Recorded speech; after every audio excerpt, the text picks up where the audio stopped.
They used to have 3 to 4 tournaments, now they have, what, 14 to 20? Call to order the City Council work session for the City of East Grand Forks for Tuesday, December 28th, 2021 is now 5 o'clock. Would City Administrator please call roll? Mayor Steve Gander. Here. Council President Mark Olstad. Here. Council Vice President Tim Riepel. Here. Council Members Clarence Fetter. Here. Dale Helms. Here. Tim Johnson. Here. Mark DeMers. He's here. He's just stepped out. And Brian Larson. Here. As term quorum, number one and the only one, discussion on recreation facility projects and potential local option sales tax. Reid. All right. Thank you, Good Mr. night. President, council members. I did email out some updated numbers earlier today. If anybody didn't get that in their email, I have copies printed here, just if anybody needs, at least to the front page that had kind of the changes to it. So if anybody wants to see that, just flag me down. As far as a starting point to this, I don't have any real formal, somebody asked for it? Yeah. Okay. I got the email, but What about the people behind you? Yeah, we can hand a copy to them as well. perfect.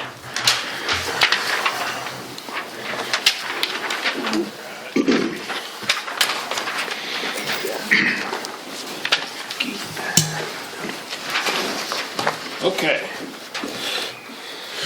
All right, thank you. So the spreadsheet that I sent included in the packet and sent, just trying to answer a couple of the questions that came from the work session a couple of weeks ago. The most pertinent thing on the front page that we're looking at, just to walk through this a little bit, and then we can have discussion and answer any questions that anybody has, is in reference to Mr. Vetter's comments that the current numbers we had at the last meeting, we didn't really account for any inflation at all. So this is our best effort to be able to do that. I went back and looked at the taxable sales in East Grand Forks from the period of 2009 to 2019. That's the most current information available on the Department of Revenue's website. That information is shown on, I think it's probably the third page of the workbook I included, showing what the total taxable sales is. And then use those numbers to kind of figure out what the change was from an annual basis year to year. And you can see over the course of that 10-year period, it averages out to about a 1.14% growth in that span. I bounced that idea off of Baker Tilly, the financial advisors. They said that other communities that have reached out asking that same question have found that 1% annual inflation is kind of the average, the safe number that most communities use if they're looking to consider that. So we applied that inflation factor or growth factor to the taxable sales, and that's what's included on this spreadsheet that you see. That's really the only thing different from what you saw 2 weeks ago. Is there's a couple new columns now looking at what kind of additional potential tax revenue would come from that inflation, both at 1% and at 1.25%. Baker Tilly reviewed those numbers, agreed that we had the potential revenue growth accounted for properly, and then they reviewed the 1% at 20 and 30-year terms just to give us more accurate numbers. They didn't get back to me on the 1.25% growth with the 1%. The revenue piece, they agreed that the numbers I sent them were accurate, but they didn't apply it to a payment calendar, so I don't have that. That's why I left that column highlighted, but I think the numbers are going to be fairly accurate for our conversation tonight, because I used the same equations that they used to come up with what went towards project versus interest. The second page, to Mr. Demers' request, is all the projects listed that were up for approval with the legislature last spring, and are expected to have votes this November. So those proposed tax increases, the ballot project request, and the years the project's being considered is all there. And then I included, just again for you all to have it available, the steps to the process with the state. So with that, I think I'm open to any questions as it relates to the projects. Questions I have for discussion tonight are depending upon what sales tax percent you all are interested in considering and pursuing. I'm just interested as we go and how that may apply to the project plan as a whole and what we want to bring forward to the community to see get done. Certainly, I feel strongly that we have the right plan for our community in front of us in trying to determine how we want to go about this. As a building committee, we looked at through the last year, to reiterate some of this again for all of you, we looked at the idea of starting completely over, taking all of these arenas down and building something brand new. In looking at that, we found the cost to be even more exorbitant than this current plan is, and with a higher cost, believe it or not, less amenities than this plan would offer. To be able to take down these arenas and build something brand new again, we would end up losing square footage and spending more money in doing so.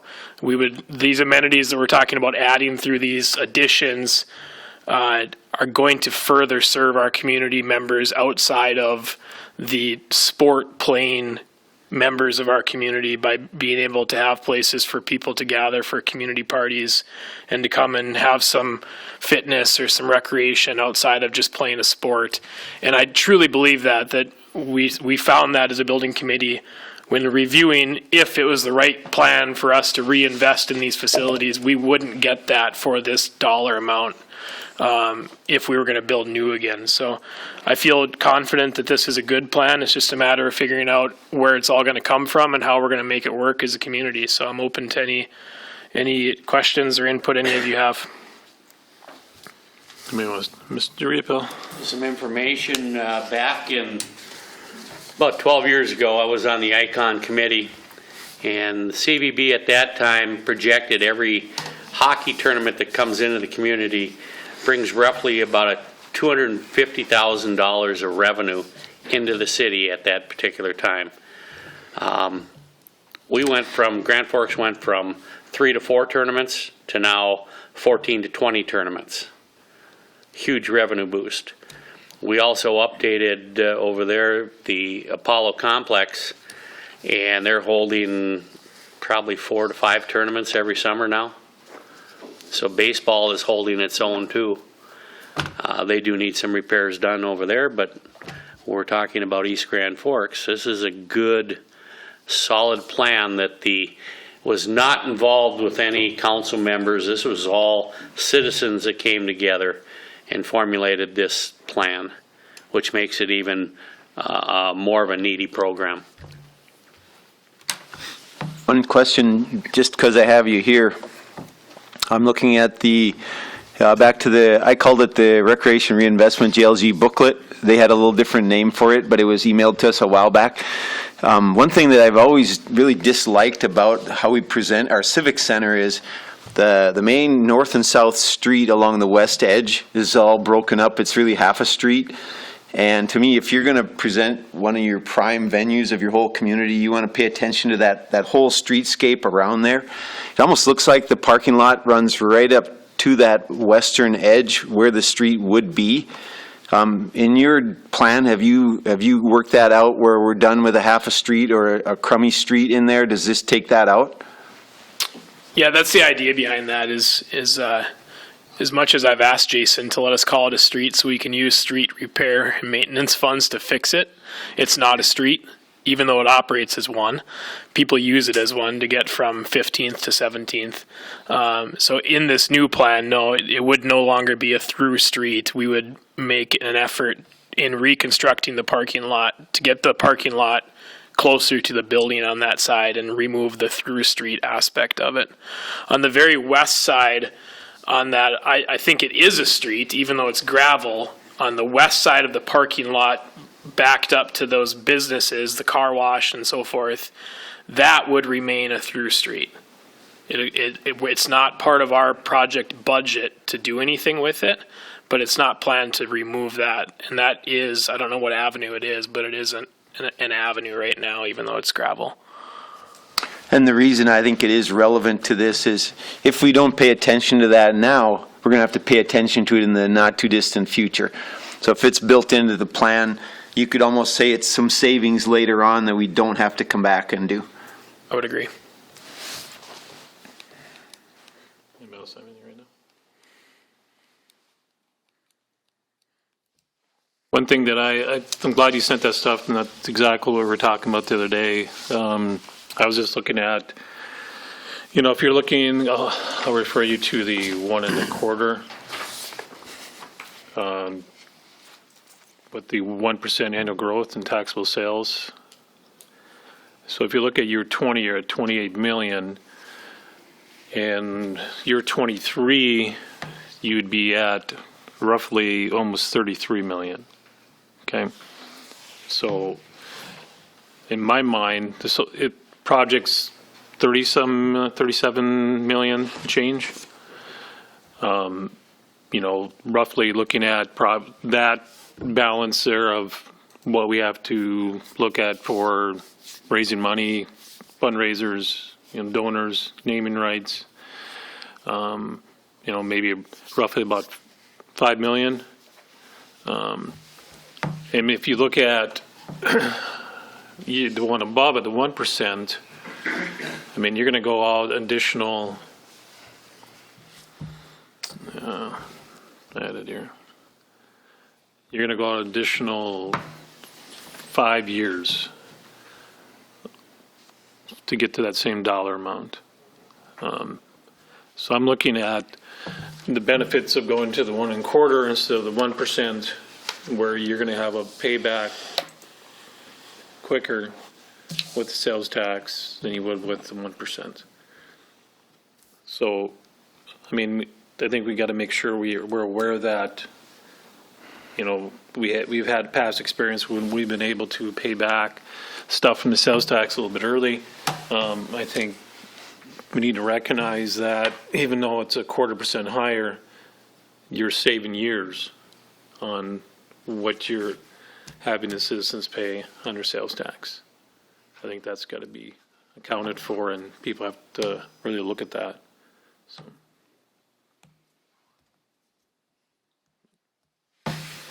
Anybody else have anything? We just didn't have this meeting for a couple minutes for Reid to. It's a little concerning, I guess, looking at the comparable projects, and no one else is above 1. I think that means something. We would be the only city on there above 1%. I don't know what that looks like. I guess I love the scope of the project as well, but we've got to make sure that there's support for it among all the voters. And I don't know. I'm between the 1 and the 1.25 right now, just to be open. I can see pros and cons of both. I'm concerned with the 1.25 that we wouldn't have as much support. I think you got to realize too, some of those years on there are not 20, they're 20 years or less. Mm-hmm. There's a couple that were 30, one was 40 that you're looking at too. And the Grand Rapids must be not a sunset on that one. It must go forever. Yeah, so maybe just to clarify or touch base on that, I think statutorily in Minnesota, when we used the sales tax for a swimming pool project, I think the statute at that time required that as part of the resolution, you had a sunset date on it. It was either a date or when the dollars are raised, right? That's not a requirement statutorily in the new statute. The year is not a requirement.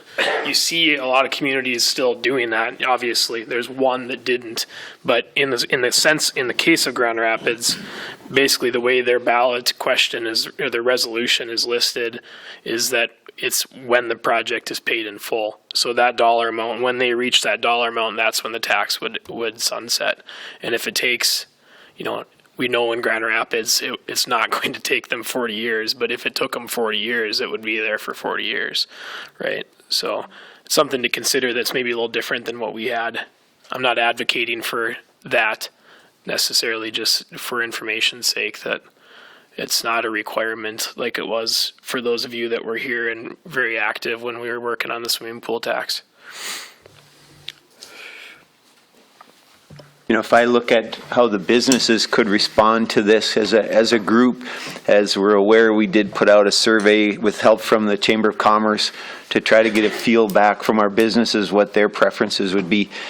And, the number that I think we will want to end up with is the number where, there's probably some low number where the businesses would say, yeah, that's great, I love it.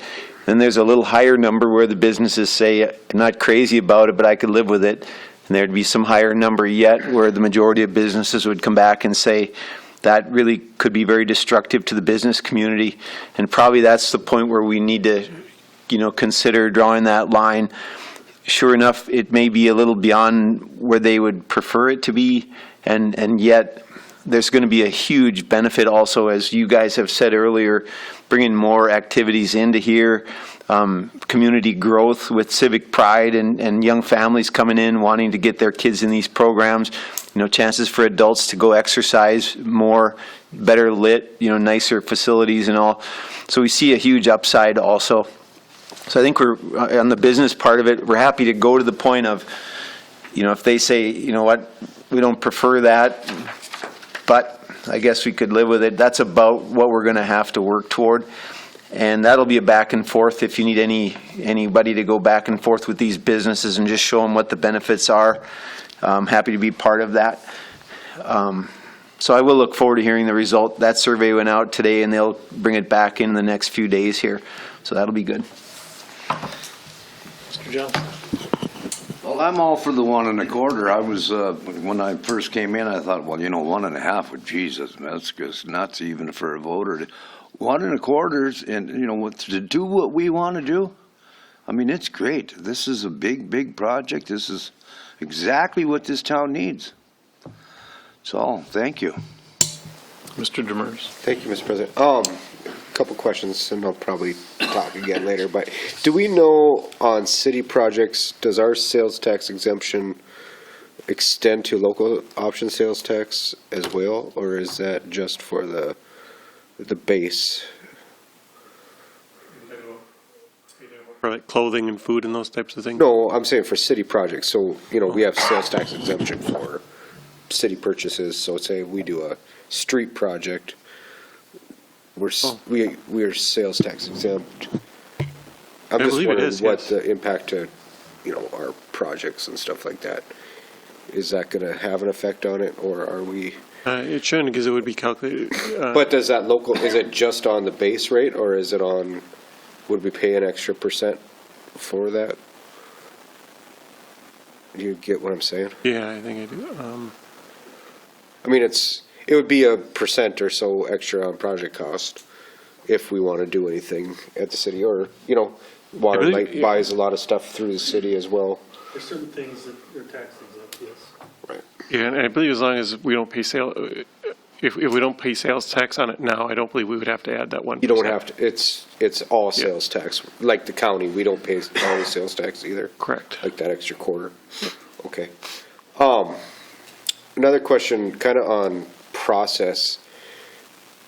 If we take in more money, say we're working on that average of a 1% growth factor, but as you know, I mean, it goes up and it goes down, it goes positive, negative. Do we pay everything that comes in to whatever comes in towards the bond, or do we put that in some sort of like an escrow, and then in case there is down years, or if you pay off that bond, if you make early payment or higher than average payment, does that relieve you from payment in years in the out years? Do you know how that works? I think we could do it either way. I believe typically what we've done in the past is, if we get more in than what we anticipated, we just make that payment, because most of I don't really remember any city bond where we've gone out for bonding where there's an early payment penalty. So usually there's no penalty for paying early. So typically we've just paid it when we've got that. If we wanted to, if we were worried about that, we certainly can. I think we could pick either way we want it. I guess my thought process is just thinking about how, it was one thing when we structured this over 5 years, you know, and it was considerably less money. I'm just trying to think about what our debt exposure is going to be going forward and how we manage. In 30 years, I guarantee you, I mean, even in 10, there was 1, 2, 3 years, 4 years that there was a negative growth, you know. So how do we manage that over 30 years? You can imagine that there's going to be 10 years that you're going to have some negative growth years. So how does that look and how does that impact our budget? Like, if we prepay it, does that term payment still stay the same, or does that, you know what I mean? Or are we paying down balance so then we're expected to pay less? I guess I would just like to know how that 30-year term or that 20-year term plays out, just to make sure that we don't end up saying, oh, yeah, we just took COVID happens, COVID in 2045 happens, and there's a 10% cut in our stuff. Are we going to have to back that with general fund dollars, or is it, if we've had those 2-3% increases, does that kind of push through? Like I said, I don't know how these bonds are set Yeah, up. I guess if we wanted to, we could structure it that way. What we've done in the past is when we've made extra payments, it's just, you know, almost kind of like on your mortgage where you pay extra principal. It doesn't reduce your next month's Exposure. payment, you know. So when we've made extra payments, we've done it just to take it off principal to shorten the life of the loan. Yeah, he saves on interest. So, if we were concerned about it, we certainly could structure it that way, but that's just not how we've done it in the past. I don't see any reason why we couldn't, though. I yield back for a while.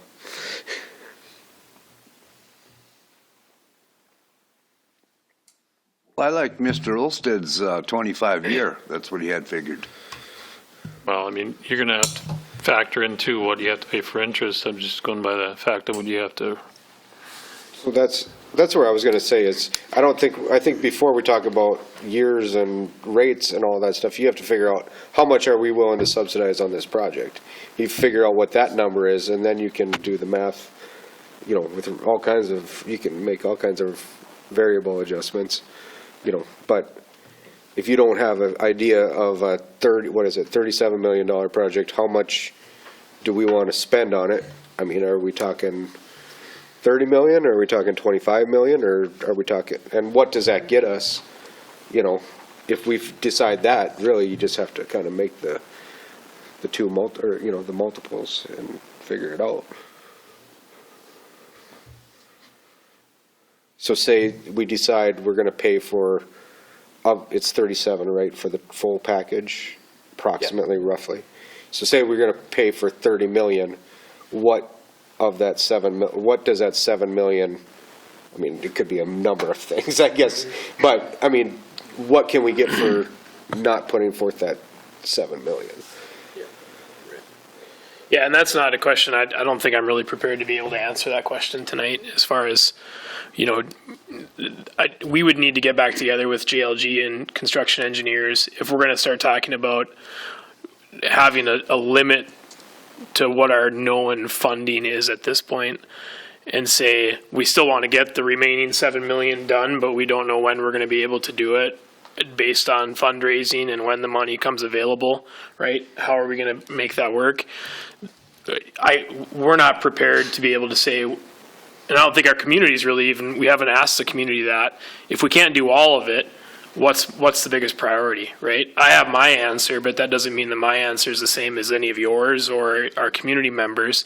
And that's important when we talk about bringing this question to a sales tax vote, is they're going to need to know, if it's not a fully funded $37 million project, they need to know what portions of it they're voting yes or no on at the polls, you know, and how that gets considered. And, you know, we know that we fully intend on and want to fundraise to support this project, but the answer to how much can be fundraised is a large unknown.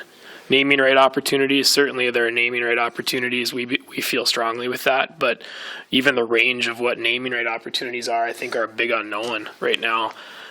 And they will be an unknown until we really have a better handle on what exactly we're ready to pursue for a project here. if it's not the full project, right? If it all happens in 5 years, it looks way different than if it takes 15 years for all of it to happen with fundraising and everything, and the cost is going to inflate a ton with all of that too. So there's a lot of factors there. I would say for my sake, Mr. Demers, to your point, those would be the two things that I would love to see us come away from, maybe as a starting point, and that can help in the decision of what percent everybody's comfortable going forward with is to your first point of what's the dollar amount that we're willing to have sales tax support this. But I don't think that's the only answer. I think to a degree, the years that we're willing to have it be in place for is a piece of that too. And I think that's probably a moving target a little bit, if that makes sense. In my mind, the reason I say that is if we set our max limit at $20 million, for example, and then our sales tax revenue, we have great business growth 5-10 years from now, and our sales tax revenue super exceeds that. I'd like to see the years be decided too, so maybe if the 20 million goal is earned in 15 years, we can still let that last 5 years, if it's a 20-year term we're willing to have, let it still get the project further along. If we're starting to talk about phasing it and piecing it all together. But you usually have to pick you're saying that we don't have to pick the years. I think. But usually you have to pick the years or Yeah. dollar, and whatever comes first is what shuts it off. Right. So if they hit that dollar in year 12 rather than 20, then Yeah. I guess then you have to either redo another project or whatever, Yeah. No, you're right, and that's what I'm saying. Is to me, I think that's why it's a little bit of a moving target. I don't have an exact number in my mind, but if we're willing to let it go 20 years and our sales tax revenue over exceeds what we're expecting it to, that's to me a great thing for the project. It's a great thing for the community. Let's let that go for as long as our voters we're willing to let it go, right? Because then there's more funding available to take the next phase of the project. But that's just, I don't know, one way I've looked at it in my mind. Let's just say everybody decided we're going to do the whole thing, okay? So, I mean, you look at the chart that states the 1 1/4 at the 0 annual taxable growth and then the 1% growth, you're at 27 toward the project, 27 million. So you got 10 million left. Yeah. So let's say that we feel comfortable we're going to be able to raise 5 million. So you're looking at additional 3 years after that 30 years to get to that, or maybe it's 3.5 to get to that 32 million. I think that's what you have to look at. I mean, if we're not going to say we're going to do the whole project, then we can look at what that means for the dollar amounts, because, I think if we're going to do everything and do this, I think we should do the whole thing. Reid, just one question. So on the first packet that was sent out, that we had, that local option sales tax scenario, what was the difference with that versus the new one on that 1.25? Because like you said, the new one shows 27.4 for project funds, 42 million total raised, and then the first one was 29 million with 44 raised. What was the difference? So the difference is on the new one that I sent. That's the only one I brought with in front of me. I didn't get an answer back from Baker Tilly on that, but I used the same equation that they use to figure how much project funding would be available. Like on the first one, I used 100%. It was 100% dollars available between project funds and interest paid. On the second one, the one that I emailed this morning, when Baker Tilly does it, they use 105% as their number between principal and interest. So there's a little bit unaccounted for. Like if you add 14.928 million and 27.402, it comes to 42.337. So you can see there's about a $1.8 million difference between total funds collected and total project debt service. There's a 5% gap there that Baker Tilly just leaves as a buffer, basically. So that's what I removed that 5% from the one that I had sent in last week. So last week's is 100%. It's 100%. This one is basically, So that The has debt a service is 5% 105%. margin of error. in it. Yes. Okay. Yeah. Just kind of a Hopefully Monte that makes Carlo sense. type thing. I get it, yeah. I was just looking back, I was looking at that 29, that's why I'd said the 29 million or 30 million versus the one, so.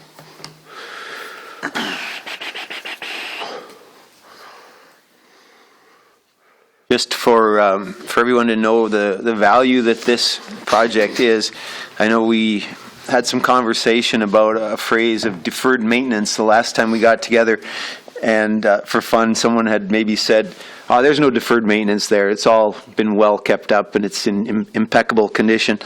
We know that there is a bit of deferred maintenance, but probably not to the total of what shows here. Probably not 20,878,000. Well, that's, total project cost. So that would have been 9 million at the Civic, 2 million at the ball fields, and 9 million at the VFW. But what struck me is we're also trying to plan ahead of what would be the maintenance cost for roughly the next 20 years, right? We're going to spend money right now that basically prepays the maintenance on these buildings of what could be anticipated to set them up to be as close to maintenance-free as we can for the next 20 years. And so that's part of the value of this project as it's laid out here. Not only are we, the big deferred maintenance items coming in, we know all the parking surfaces have failed. We know that the refrigeration plants are poorly. Probably next was air quality. That would be a big deal for the health of our young people.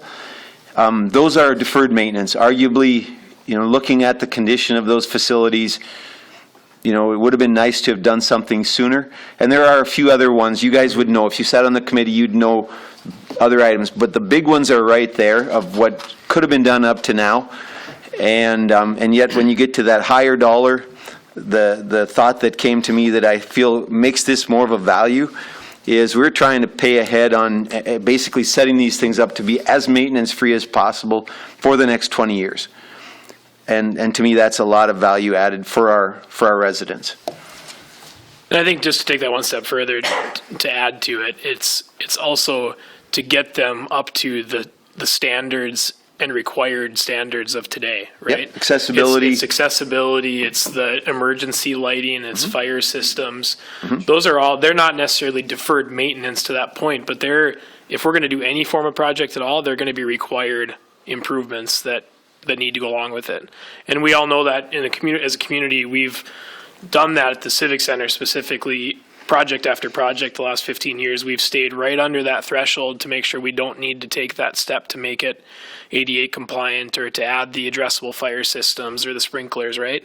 But if we're going to look at investing this much money towards those now become required. And that's where this conversation has started even a couple of years ago, is when these refrigeration systems need to be updated. That's what we're looking at, is we're going to be spending that kind of money in these facilities, and there's going to be a whole lot of extra requirements that come along with it. And the good thing about all those building codes, it does make those venues safer for everybody. If there would be a power outage or a fire or anything like that, to have the lighting, to have these things, that would be a good thing. You wouldn't have power outage, what are you doing? Making fun of Keith. So, the mayor had talked about this, I think, at our last meeting. And yeah, there's deferred maintenance that we're looking to roll into this project, but how do we think about the term of this, this debt versus the life of some of these parts? Are we looking at, do we anticipate the roof lasting 30 years? Do we anticipate field turf lasting 10 years, 50? I don't know. So, I think you had mentioned before, I'm not trying to step on your call or whatever, but what do we anticipate the increased maintenance over the life of that debt? I think the mayor kind of rightly pointed that out. You don't want to have debt for something that you're maybe replacing in 10 years or 15 years or 20 years, if we have 30-year debt. Absolutely.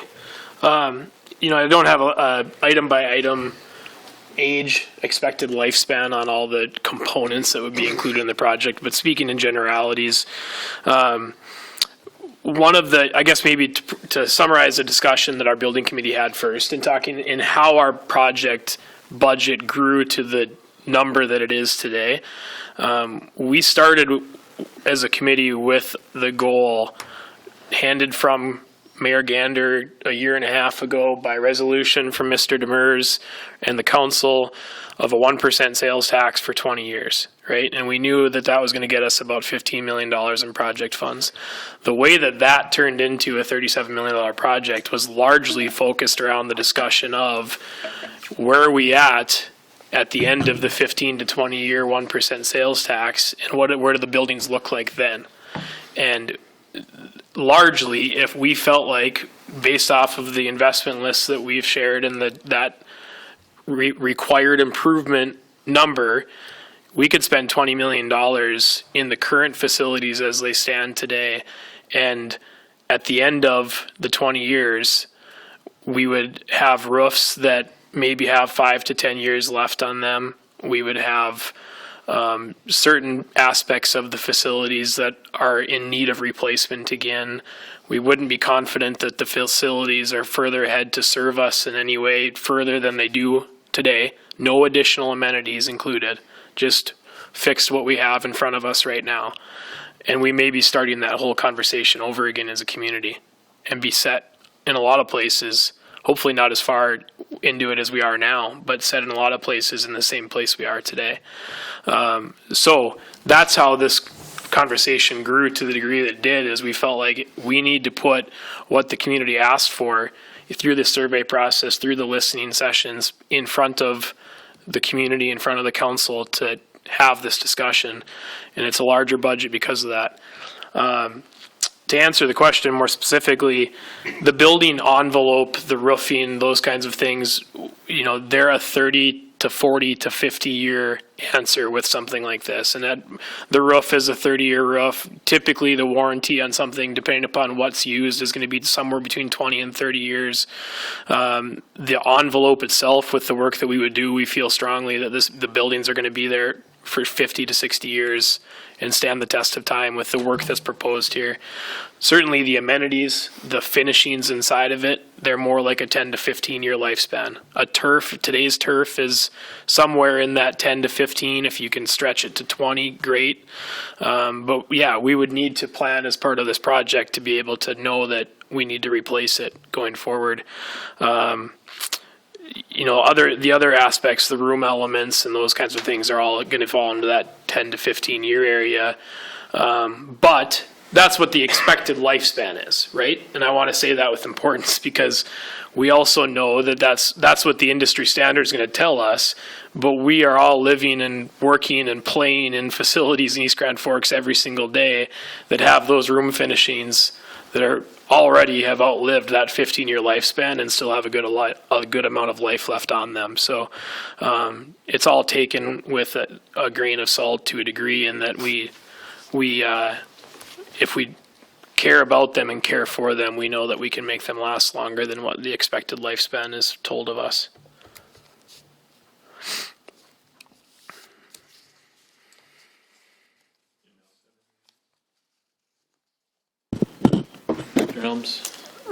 Thank you. I'm sure there's somebody here who can answer this question for me. If we do the 20, 30 year, whichever way it decides to go, how does that tie the city's hands as far as doing any other projects down the road for 20, 30 years? I mean, what are we going to do if something else comes up that needs to be repaired and fixed really bad? That's going to be another $10 million project. The city hasn't got the money. Does this tie us up pretty big time with this, or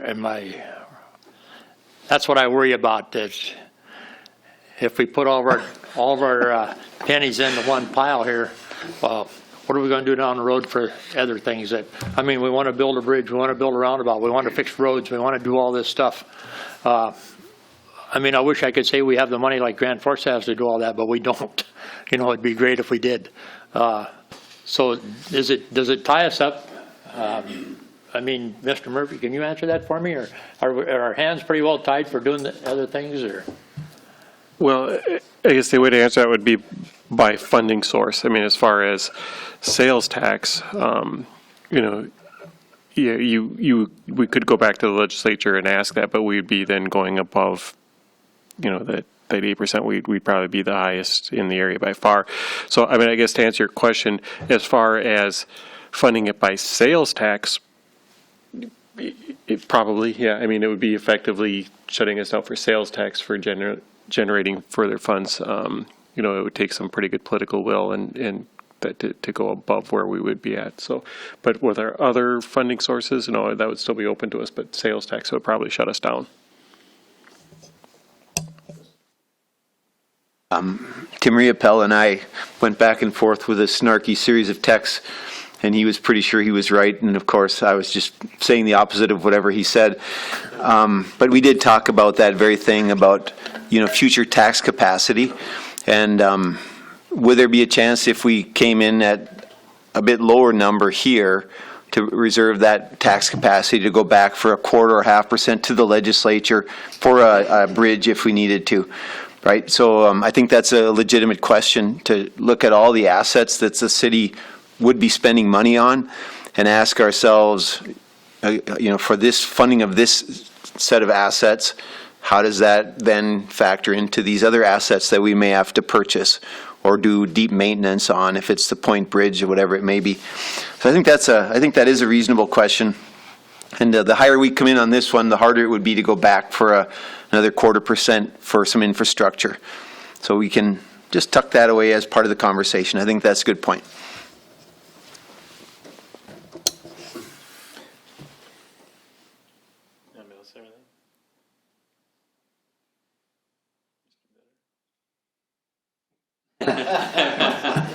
It's taxi.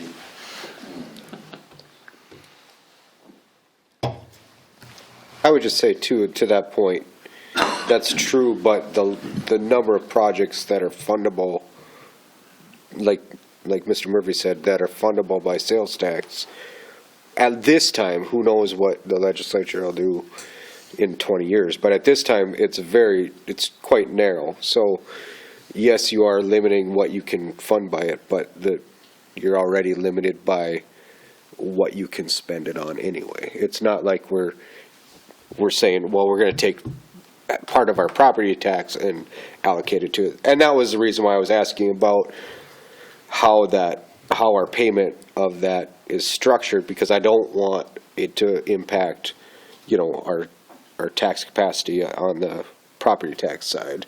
You know, I don't want us to have to back, or it would be backed, you know. Now, the only other thing that could be affected is bond rating. You know, who knows? If you have this debt at some point, maybe they might look at that and say, you know, I don't know what that percentage is, but maybe you end up as a slightly lower bond rating because of your debt. But I don't think it's affected us too much. We've got a pretty good bond rating, and we're able to borrow pretty good. So. To your point also, I agree that the number one factor, it seems, at the legislature is to show regional significance. In other words, if a little over half of this dollar that's raised is going to come from outside of our residents, we need to show that it's actually going to help those people that are paying for it. So people coming in for ball games, people, you know, using a bit of infrastructure, it's going to have to show a regional benefit to folks outside of our community. The legislature really stresses the importance of that one. And so you're right, that by itself excludes a whole lot of stuff that we could spend money on. Yep. One question I do have you guys looked at what the additional revenue would be if, let's say, you had these facilities at the 37 million? What additional revenues or services or activities, bringing people in, different things like that? Is that looked at? I know it's a shot in the dark, a dart at it, but is that something maybe you guys discussed in your group? Yeah, there's a couple of different things we're working on to try to find an answer, a more direct answer to that. And unfortunately, the one that we're in progress on, we're not going to have an answer before the end of January. We're working on doing an economic impact study at the moment with the University of Minnesota Extension Service. But the first element that has to happen with that is we need to survey people that come to our facilities now for events. So we're in the process of collecting surveys from people that visit the community to tell us about how they spend their money, where they spend their money, what categories of industry and retail, to give us a baseline. And then once we get the baseline of what our current spending looks like, we can kind of forecast with what we feel like we'll have more events going on in these upgraded facilities, what that would look like. But it's going to be probably May before we'll have that report done and that work done. Right, so that's number one. The more readily available answer is similar to like Mr. Riopel touched on at the start. The Convention and Visitors Bureau has a formula that they use, that they look at the kind of the industry standard of the way people spend based on these national surveys that are done, the way they spend when they come into your community. And we're hosting the Bantam State Tournament here in March. And so as an example, that's an 8-team tournament. We sent them the expected attendance for that tournament because it's very easy. We know exactly how many people are going to be here and about how many members they have on the team. And we know they all have to stay in hotels when they come and for how many days and so forth. The direct spending expected of just the participants coming to that tournament, not counting attendees or people just spectators to watch, the direct spending is expected to be $250,000 for that 3-day weekend. Now, the CVB also puts out an indirect spending. So in addition to the people that are just here, it's the revenue that comes to the community, the spending that comes that's not directly tied to a participant or their family. They gross to, I think, somewhere like in the 300, I don't have it in front of me, but it's in the $300,000s of dollars total. So that would include, that's direct and indirect included. But that, in their equation, they have a number for paid attendees into the tournament, and because we don't know what that is, when I sent the info, we just left it at 0. If we put a formula in there, if we said 500 people that were just going to be paid attendees coming in, it would grow even further. So that's the most readily available answer we have. That's one weekend, and there's certainly that's going to multiply. There's going to be a lot more weekends like that once we start having events and tournaments back. Well, there's a lot of things that we can't directly predict because we don't know how people are going to react.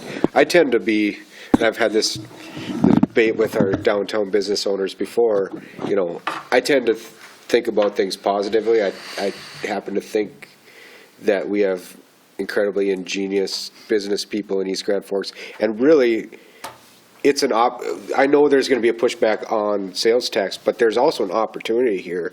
And part of that capture number depends on how much business folks in East Grand Forks want to go out and get it, right? Like, if not, then it's going to leak over to Grand Forks. If not, if there's going to be opportunities to, maybe we have the opportunity to get another hotel. Maybe we have all these other things that can line up, but we can't necessarily predict. Yeah, 250 might come into the community, but if we don't get after it, then it leaks over to Grand Forks or it leaks to Crookston or wherever people find a hotel, So like I said, I think there's incredible opportunity here, but it kind of depends on people getting after it, I think. So I tend to be positive about that. I think people will find, I've always said if you put opportunity and profit motive in front of business members, they're going to find a way to get it, I think. So, like I said, I see good things out of this, The mayor talked about regional impact. Prime example of that would be our turf field up here for the high school, the football field. A lot of the surrounding communities can't use their fields come later fall. The option was going to the Ralph or using East Grand Forks' facility. A lot of them chose East Grand Forks facility because of the huge additional cost over here. But they do come out very well with the school district by leasing that field up. It's not only that, it's also the track and field, that track that they have there, that a lot of regionals from the Class Bs, Class A, Class AA come and use it because it's convenient and it's well kept. So if we keep these facilities in a great condition, there's a lot of benefit that we can gain from this. And with that, we're marketing our community. You know, you got people from these towns nearby come and have a great time here. That's great marketing for our community also. Mr. Helms? Did you have something, or was it Mr. Benner? Did you have something again? Yeah, I have, what is Grand Forks sales tax at right now? Do we know? Yep. We do 7.25, right? 7.25 On and sheet? plus an additional quarter, so it's 7.5% at restaurants and hotels.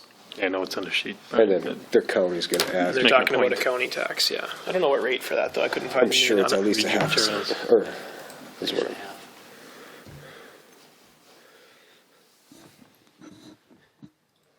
I'll just put the marker down. So I think that we should go for a 1.25 for 30 years with a max $45 million revenue, which gets you 29 million, 20. 10 million. Well, I would say, Raise? I just think you put more revenue into it. So say, you know, if you calculate it out at that 1%, you're gonna get 42 million. But say you get 2% or average 1.5%, you might as well put the 45 in there and you'd get all the way to 45. But, like I said, I would say max 45 million over 30 years at 1.25. Now, is this just to go to the state to get their approval on that, or does this go to the public? We have to go to the public first, or you go to state Go to first? state first. State first, yeah. It's the exact opposite we did before. We do not anticipate voting on this tonight, do we? Okay. No, correct. This is a work session. Yeah. Yep, so that's for conversation. Well, it's just, I mean, someone's got to put something down, right? I mean. Yep. Yep. You and Mr. Larson. Johnson both put so. Mr. Larson? Yeah, thank you. And yeah, I was looking at the same number, just rolling it through my head here. The 27 million, you know, there's that component. I'm more comfortable with like an assumption that we can maybe fundraise 5 million. And so that puts us at, 32 million and change. I guess my question for you, Reid, 37 to 32 million, is there a scope of work that can kind of uncouple itself from this project? And we could build a $32 million project, have a great success, or if fundraising comes in better, or there's other funds, whatever, it could be incorporated throughout the process of the project. These guys said they're going to raise 10, so. Well, then we're good, right? Give it all we can.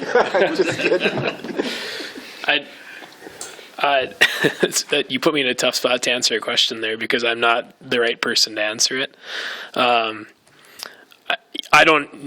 ins and outs of the numbers and the budget, we have JLG and construction engineers working on that, and they're the professionals to do that. And all I can do is trust them because we hired them to. With that said, I think there has to be. That's maybe me as a community member speaking as much as anything, is that if $32 million is a whole heck of a lot of money. And if we can't get done what we want to get done for that, then we're just going to have to work until our knuckles are bleeding until we do, is my feeling. I mean, it's just, there's got to be ways within the budget to find ways to save money, to get in-kind labor, to make things happen and make it work, if it's what we as a community feel is right and what we need to get done. But I can't answer specifically on dollars on where those savings would be or what would get crimped down in size or in finishings to make it happen, But I guess that's my gut feeling, is that we just have to, if that's what we're given to work with. Yeah, We just gotta I make think it I work. would agree with you. Just as a percentage of the whole, I think it's realistic to think that 32 million could still complete a wonderful project if that's all we could get. And again, I'm assuming that 5 million is a reasonable fundraising goal, which is still a whole heck of a lot of work and a lot of philanthropy out there. Well, So, I think a lot of times with projects like this too, you'll see part of the bid package be a donation process too, so. There was close to 1.5 million, I'm going to say, with the icon rinks and in-kind on the bids. That's an option. Yeah, and this is kind of my industry, so I'm familiar with setting up bid alternates and things of that nature that maybe you don't even accept at bid time, but it hangs out there. And then if your contingency isn't spent up on a bunch of unknowns when you're doing foundations and underground work, then you can kind of comfortably roll these things back into the project. Maybe it's I hate to guess what it would be, but it would be something you could take on later. Maybe it's something FF&E like the turf or whatever. But yeah, that 32 million, that's a heck of a project. And the 125 for 30 years, I mean, that's the big shot, right? So I am a little concerned we're going to get a lot of negative feedback from the business community and some of our folks about that tax percentage, and we're just going to have to work through that and explain the benefits of this project to everyone, which I think we can do. I would say, I mean, to me, I agree. I think we are going to see some people, they'll look at that 1.25 and if you look at the other things, I mean, we'd be right there with Hermantown and Proctor at that 8.375, somewhere in there. We'd be on the higher end. But I mean, part of my response to that is we've done this. Granted, it was a shorter term, but we did it at 1%, and I feel,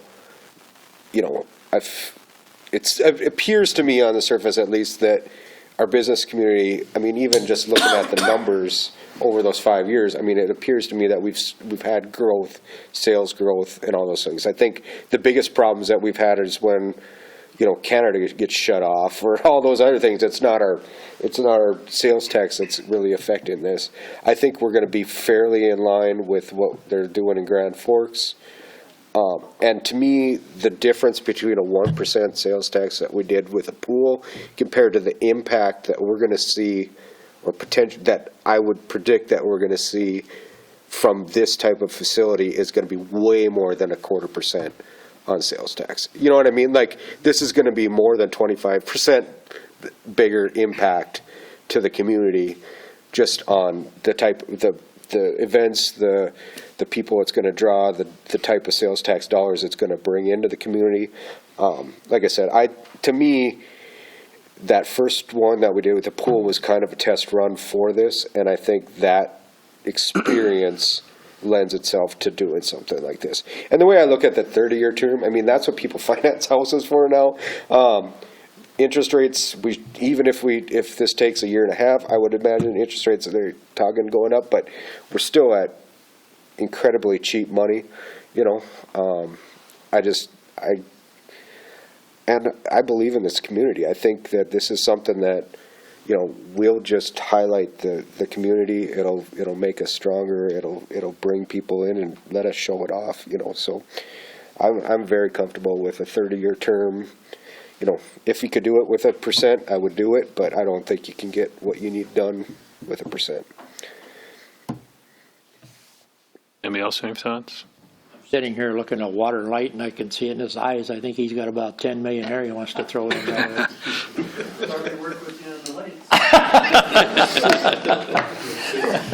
We could get some efficiency credits for people that do it.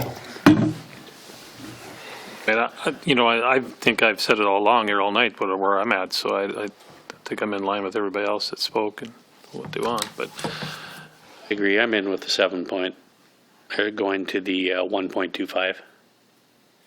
One thing that makes me okay with the 30-year term, Reid, and this goes a little bit contrary to your earlier request, is the fact that with the inflation, the term could shorten up.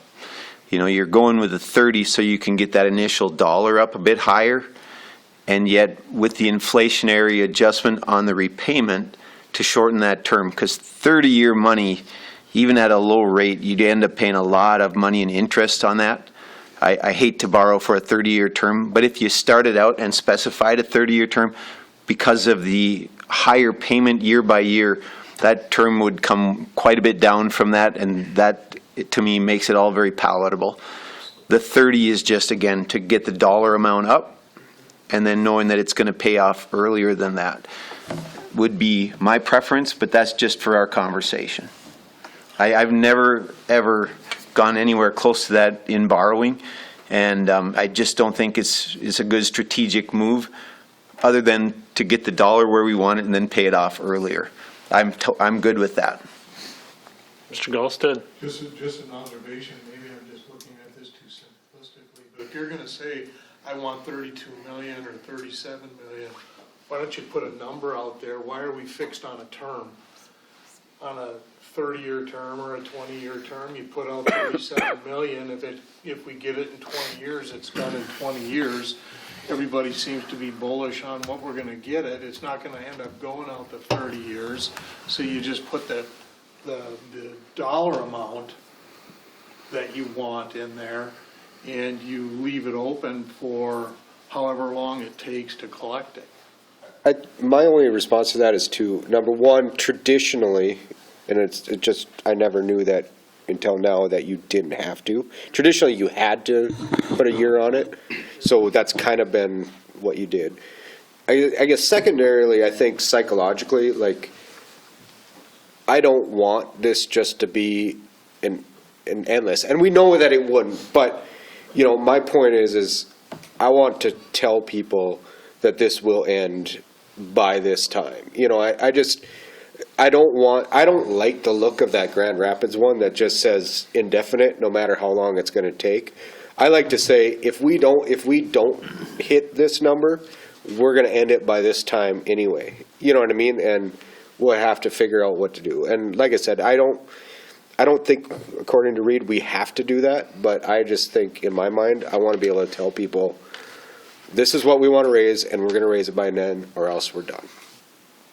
One thing that Barry has told us, Barry of the Chamber of Commerce worked real closely with the city of Grand Forks to help get approval of their sales tax. And one of the feedback that they got from the residents was, this has to have an end date. This has to sunset at some point, or we're not going to support it. So that'd be like one of the top 2 or 3 things that when they came back with the question the next time, they added in that date of sunset, and the voters were like, yep, now I'll sign on. So I think to get a good approval from our people, that would be a good thing to have some reasonable date in there. I think that's what helped the pool to get the money to do that, because they had an end date on it. Mr. Murphy? Yeah, I guess in partial response to Mr. Gallsed's comments there is, when we would be starting the construction of this project, depending on how much of the project we'd be building up front, and over the time, we're going to need to bond for that, because we wouldn't have the money up front, and we'd be paying it back over the sales tax, so we would have to bond for this money through going out on the open market, and they're going to need a term, a date on that. So if we need to bond $30 million, we have to tell them, we're with a repayment of the 30 years or whatever. So that's why we would have to come up with a term for that. Mr. Vetter? Just a question on the bonding. There's a limit as to how much cities can bond year in and year out also, is there not, based on property values, I believe? Yes, there is. And so if we, with the current bonds that we've got out there plus these, are we coming near to that maximum? Or is there still some leeway there? I don't know that for sure, but based from what I remember from where we were at, I think even with this, we would still have some leeway yet. So that would be a good figure to know that, like you're saying, Mr. Helms, I mean, if we do the sales tax and we're bonding for that amount, is it tying our hands then for how long? I mean, when the next bond's going to come off the table to open up some bonding then for us? It would reduce it, but certainly. But yeah, we can double check that. But just from my memory, I think we do have, even with this, we would still have some leeway. We had exactly how much I don't know, but we can certainly find that out. But even to Mr. Vetter's point, like, yeah, with some leeway, but say we do 4 big road, or we end up figuring out how to pay for 4 street maintenance or big street reconstruction projects. Well, that could cost $5-6 million that we would bond for, for special assessments. Like I said, it would be a good number to know. I agree. Like, what is our bond capacity? But there also is some, it's not as hard and fast. It also looks at how those bonds are being paid back, where the funding are from. Typically, it's more concerned about what you'd be paying back in the bonds from your general levy versus, it still counts, but it doesn't count to the same amount if it's coming from sales tax or from special assessments. But they're more looking at what you're doing from your general levy.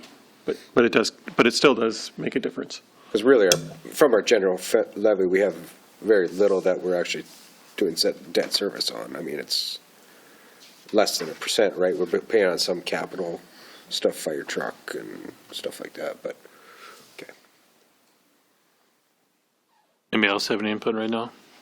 Anybody out of our guests? Yeah. Mike Colstow. Come sit down. Oh, sure. Sit down. Thank you, Mark. 812 13th Street Southeast. I raised a family of, I've got a wife and 4 kids, and all are in the hockey program, and of course summer programs with softball and baseball and things like that too. So I just appreciate all the work that's been done here with Reid and as well as in the committee and the city council for considering all this, adding on to these arenas, these facilities in the city of East Grand Forks. I mean, it's a city of East Grand Forks has been a great place to live. Moved here myself 20 years ago from a small town in Minnesota. I wouldn't trade it for anything. So yeah, I really appreciate that. And these amenities and these things that we're looking to add on to keep this city growing is very vital to keep young families here and keep them growing. I talk to other people in other communities, and they wonder what's going on in East Grand Forks. Why? How do they do these things? Well, they got a lot of young families. You know, a lot of it was, because of the flood and things like that. But to continue on and going on forward, to continue this city to grow, and we're going to need. We really need those things. Currently, right now, I'm the president of the Blue Line Club. So yeah, we raise a lot of money. We try to add on to these. Add some amenities to some of the arenas and stuff like that, or facilities. Recently the heating in the Blue Line Arena and the shooting area in the VFW a few years ago. So we want to continue to, of course, to grow our fundraising options as well. So how we can do things and try to help out as best we can to further this project is to keep it growing. Thank you. Hey, Mike, without, pinning you down, Yep, obviously, go but ahead. obviously with this as a backdrop, is this something that you guys would anticipate being able to fundraise on? I mean, is this something that you guys will go out or yourself above and beyond what you guys have done in the past? Is this something that you guys, and you don't have to speak for your board or your membership at all, but I'm just wondering, if you put this type of project out there, are you going to be able to double your thing and be able to contribute to this in that extra money? Right. We do anticipate that we're going to have to step up our game, obviously a little bit on it, because it's going to need some amenities and things like that won't be part of the project, I'm sure. So we're going to have to go above and beyond what our current donations and fundraising efforts have done, to keep our current things that we've already committed to buying whatever the kids need or in coaches and hockey school and things like that. So yeah, we realize that we're going to have to step our game up as the Blue Line Club anyway. So. And thinking about, to your point about the things that get, more durable or goods or whatever, maybe that's the parts that we can pull out of the project, and say, these are the things that we need Blue Line Club to fund. Maybe you find $3 million worth of things over 30 years, and you'd say, that might not work because you're going to need them right away. But maybe you say over 5 years or something like that, we need to raise this to put seats in the arena or something. And that, I think they can, if we get creative, that way they can.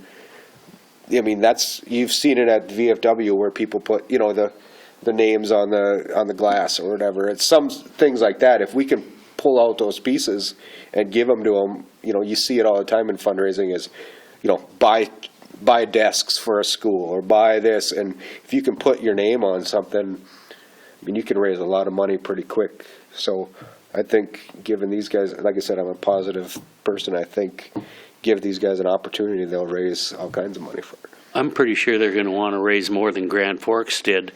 They did 3.5 million, so I'm guessing you could do 4.5? We'll give it our best, that's all I'll say. Thank you. Thanks, Mike. Thanks. Do we need to get these other folks on the hot seat there too?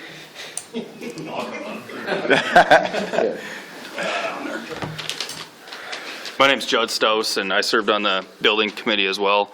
When we talk about I'm going to go to the percentage, as I look at it from here, the 1% to the or 1.25, it's 6 million roughly. And then we talk about the 32 million that we hope to get to. Well, now we're trying to get to the 37 million. I think that, Mark, what you were talking about is, it's not just the Blue Line Club, but it's a key piece, but it's the Blue Line Club, the Home Run Club, the schools as well. We get a brand new baseball field. I think it's going to be a total team effort of all of us in here, the Blue Line Club. I'm part of that as well, but it's going to be a total town commitment that we're going to have to find ways to scrape and do everything we can to get the facilities to where we want them to be. But from the 1% to the 1.25, that's $6 million. That's a lot of money. That or 1.25 gets us pretty darn close with our 5 million in fundraising to where we, hopefully need to get to. So I think that 0.25% is crucial, for this project. And I spend all my winters in that hockey arena, or hockey arenas. But, this baseball complex I think is the key to the whole project, to be honest. And the attraction to our town and the community itself, but also people, from the surrounding communities, I think is huge. And without that, I don't think this thing flies. So I'm as excited about, and I was telling Reid earlier today, as that baseball complex as anything. And I'm a hockey guy, so. But I got kids that play baseball too, but I just think it's a total team effort, and it's creative minds. It's after we get to the total dollar mark to get that 5 million, to get that 6 million, whatever we're going to need to get to that point. So.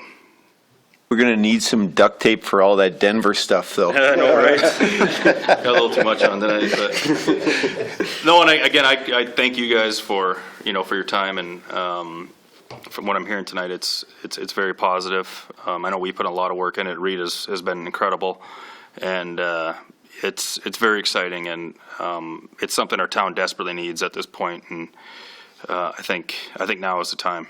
So, thank you. Thanks, sir. Yeah, come on, you got something to add. Yeah. Limited to 2 minutes, though. No, just kidding. Just kidding. Marlon Wolf, and I'm a part of the Park and Rec Commission, so then I got put onto the building thing. But I also, if you remember right, I was from the first graduating class out of the Civic Center. So I'm old compared to the rest of you. And I have been gung-ho from the beginning, just because I feel at my age, it's time for me to give back to the community like my parents did. And I'm just excited for the next kids to be able to have this. And like when he said about the baseball diamond, I'm a Maple Lake girl. I'm gone. But you couldn't even find the baseball diamond. We might go to some games now. And the turf, yes, I'm a retired fire ed teacher. And at the beginning, that turf, I'm like, why do we get turf? Isn't that a little excessive? I can't believe what goes on that turf now. Right away. And the amount of revenue, I'm looking even at, how many weddings can we hold in some of these places? Or wedding receptions? How about the caterers that come into there? And then one of my questions was, because of Sherlock Park, and our daughter was just a little girl, and that came about. What about all of us average people that don't have a ton of money to give towards this? What are we going to do for all the people to be able to give a piece of money to the community? And they said, oh yes, that is part of it too. So don't worry, we'll get going on that part too. So I just am excited to see what that can bring in. I'm for it, 100%. I think, and I was thinking about that when you guys were talking, we raised, but through the effort and the ingenuity of someone like Penny, went through and she raised, I don't know how many, thousands and thousands and thousands of dollars, with pennies and nickels and dimes and stuff like that. And I think we can do those type of things and, like you said, build that community support And it does two things. Number one, it raises the money, but it builds an investment with the community into that thing. People love that park, take pride in that park. And I think we should do the same thing for this. So. Even the little kids back then, their job was to send the screws through the soap, so they were ready to go.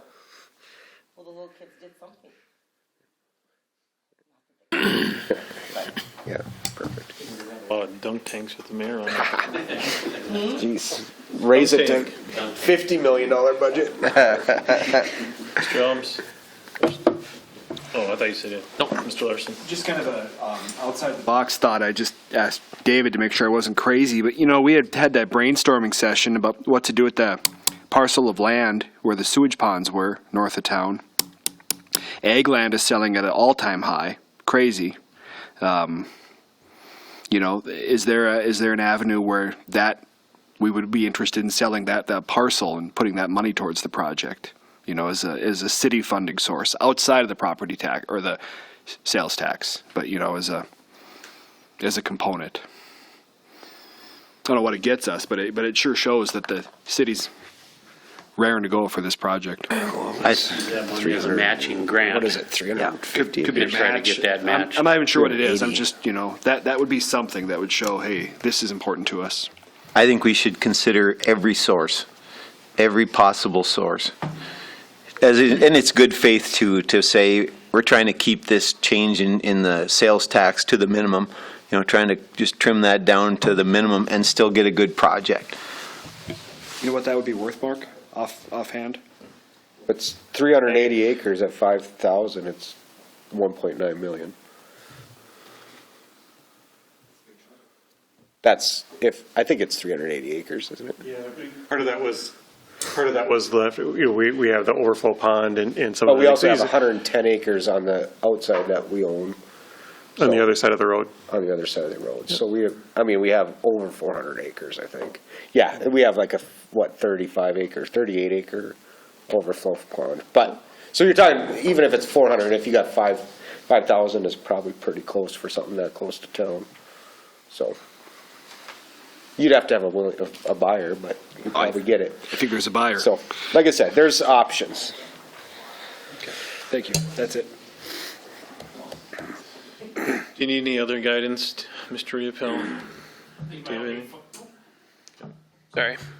My only follow-up would be is schedule for moving this forward if we're trying to move to next week's meeting or the January 18th meeting. You have to have everything down there by the end of January, right? Correct. Yeah. It sure makes it easier for me if we move it to next week's meeting. After tonight's meeting, I think we'll get some additional feedback from the community. And so that'll help, I think, guide our next step also. Maybe it could come before the council for a vote and two alternatives, 1 or 1 1/4. I think we're all okay. Well, maybe throw in 20 and 30-year alternatives on the term. So you're down really to 4 scenarios, I think, of what the group would sign on to. And then if some new information comes to light between now and then we could make a decision, probably 1 or 1 1/4, and then 20 or 30-year term. I'm under one scenario in my mind, so I don't know where you get. That's the problem with you, Olsted. What we've heard is that 1 1/4 acceptable. Right on.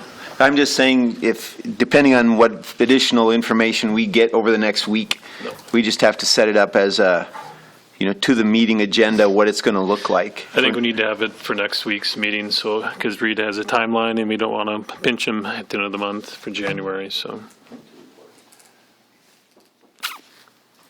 It would quit snowing. It'd make it a little easier for me.